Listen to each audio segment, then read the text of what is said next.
Maria Imelda Josefa Remedios Romualdez Marcos-Manotoc, popularly known as Imee Marcos, was born on November 12, 1955. She is a Filipino politician and film producer who has played a significant role in Philippine politics for decades. Serving as a senator since 2019, she has previously held key positions in both legislative and local government. Her life and career have been deeply influenced by her family's political legacy, making her one of the most recognized and debated figures in the country. Family background and early life. Imee Marcos is the eldest daughter of former Philippine President Ferdinand Marcos and former First Lady Imelda Marcos.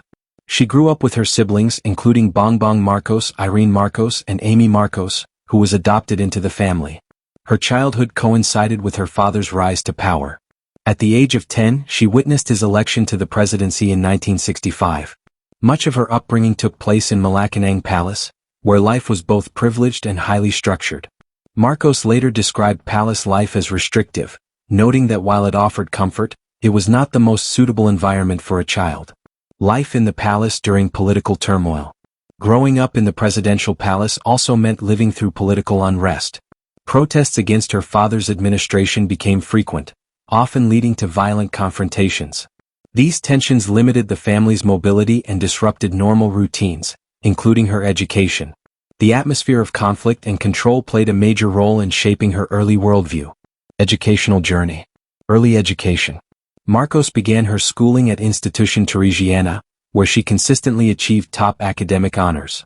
She later transferred to the convent of Our Lady of Assumption in Manila and continued to excel. Eventually, she attended International School Manila in Makati, further expanding her academic exposure. Studies at Princeton University. In 1973, she enrolled at Princeton University in the United States. While there, she explored courses in religion and politics but did not declare a major. Her presence sparked protests among students who opposed her family's regime. Her academic journey at Princeton was irregular, as she left, returned, and eventually withdrew without earning a degree. University of the Philippines College of Law.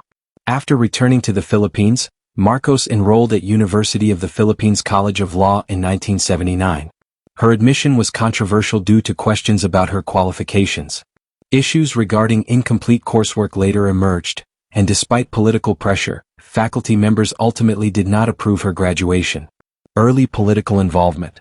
Marcos began participating in governance during her father's rule, particularly after the declaration of martial law in 1972. She served as chairperson of the Kabatang Barangay, a youth organization, and later became a member of the Batasang Pambansa. These roles gave her early exposure to political leadership, though they were closely tied to her family's administration. Exile and political comeback. Following the 1986 People Power Revolution, the Marcos family was removed from power and forced into exile. This marked a turning point in her life. However, her political ambitions remained intact. 12 years later, in 1998, she returned to the Philippines and successfully ran for Congress as the representative of Ilocos Norte's 2nd District. She served 3 consecutive terms, winning re-election in 2001 and 2004, and re-established her presence in national politics.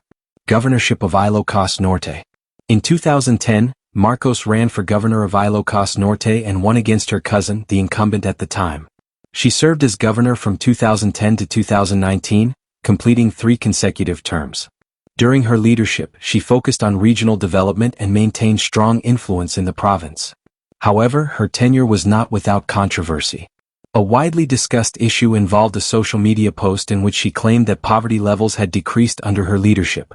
Critics pointed out inconsistencies in the data, suggesting the opposite. The post was later deleted, but it sparked ongoing debates about her administration's effectiveness. Senate career. In 2019, Marcos was elected to the Philippine Senate, marking another major milestone in her political journey. As a senator, she became involved in national policymaking, further strengthening her influence in Philippine governance. Personal life and relationships. Marcos was married to sports figure Imee Marcos, though their marriage faced legal and public scrutiny due to complications surrounding his previous relationship. The Philippines does not recognize divorce, which made the situation controversial.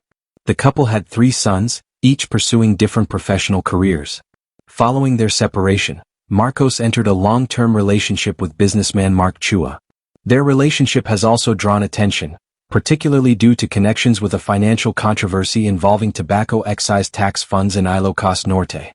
Controversies and public image. Throughout her life, Marcos has remained a polarizing figure. From her educational background to political claims and financial controversies, she has consistently been at the center of public debate. These issues have shaped her reputation, making her both influential and widely scrutinized. Legacy and continuing influence. Despite the challenges and controversies, Imee Marcos has maintained a lasting presence in Philippine politics. Her journey reflects a blend of privilege, resilience, and ambition, all rooted in a powerful political dynasty. As a senator and public figure, her influence continues to shape political discourse in the Philippines today.